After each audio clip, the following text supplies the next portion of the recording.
Your News Talk ZB and Pete Wolfkamp, Resident Builder, with you. And one of our sort of revolving topics or segments on the program is My Mate the Tradie. So it is my great pleasure to welcome to the program this morning Levi and his colleague Paul onto the show. Good morning, Levi. Good morning, Paul. Morning, Pete. How are you, mate? I'm all right. And yourself?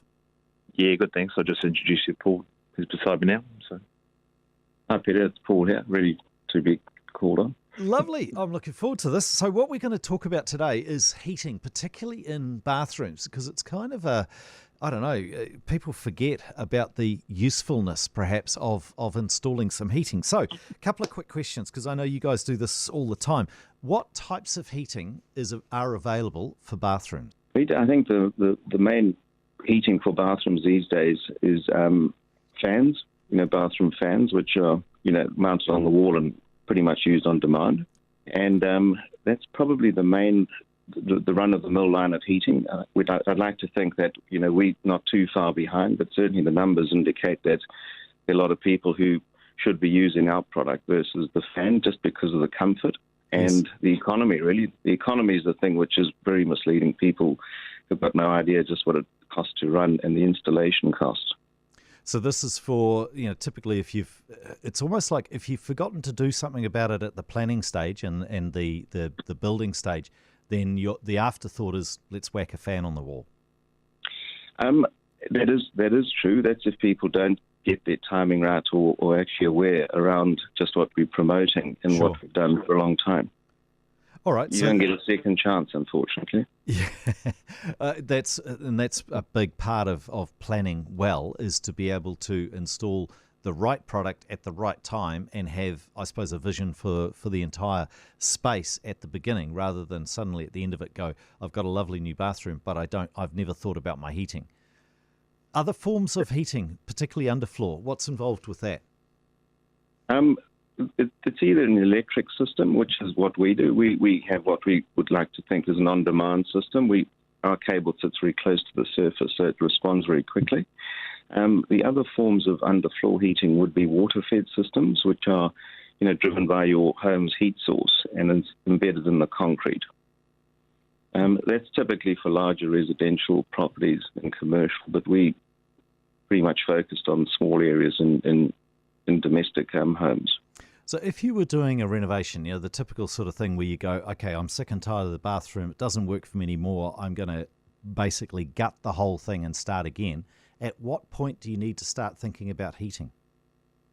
I think you need to make provision for it at the time of your planning, when you're looking at vanities, toilets and that sort of thing. But as long as the floor is exposed, we still have an opportunity. And also the other key aspect is that the electrician needs to make provision for the wiring, which is very similar to just making provision for a light switch.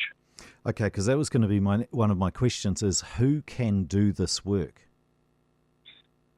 The electrician is always involved in terms of the fitting off and making the electrical connection. Any trained installer by the manufacturer is also able to lay the cable down. So the compliance is around the electrical code of compliance stays with the electrician for just the electrical fit-off, not the actual product itself. So if there's a problem with the product itself and the floor, we still get the call and we make good any issues around that. So what's involved in that installation process if you did want to go for underfloor, under tile heating? What happens? What does it look like? Basically, all we need is a stable subfloor, and we also need just to know where the different position of the vanities and toilets, etc. Because we typically just heat the areas where you can physically walk, and that's sufficient, to heat the whole bathroom. So typically, are you, like often now with bathrooms, we tend to waterproof the entire floor. So obviously if it's a tiled shower, you've got to waterproof around there. Baths, there's all sorts of regulations there. But most people, if they're going for a tiled floor, will waterproof the entire floor. Do you come in before the waterproofing, after the waterproofing? What's the process? It's typically we come in after the waterproofing, and the floor's all prepped. And what we do is we come in after the waterproofing. We lay our cable down. And our cable is a predetermined length, so we calculate the coverage required. We put it on the floor, jig it up in equal spacing. We then prime the floor, be it onto the waterproofing or not, and then we put a self-leveling compound, which basically pours over the wires, finishes at about the same height as the wires, which is about 2.4 mils, and it's ready for tiling the next day. Now, you've been doing this for a while, so what's the benefits, like when a customer calls you 6 months later, what's the feedback that you get? What are the benefits there? Just on how long it's been around, we're 9 months short of being in business for 25 years, and so we've done a fair amount over the years.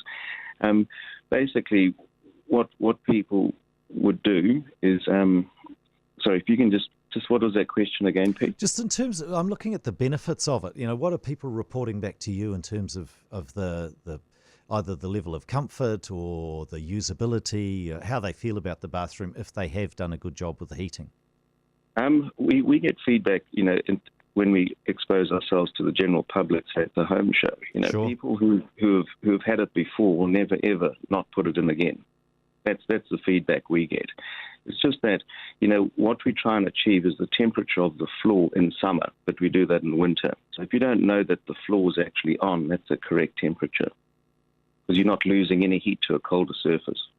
That's an interesting one, because I have got it at home, and I'm sort of, every now and then it feels like I've put too much energy into it and it's too warm. So what you're saying is, if underfloor heating is correctly installed, even in the middle of winter, it shouldn't be obvious that it's on?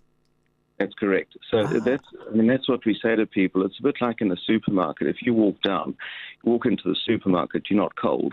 As soon as you get into the frozen food aisle, you're feeling like you want to just quicken your step to get through there. And that's because you're losing body heat to a colder surface.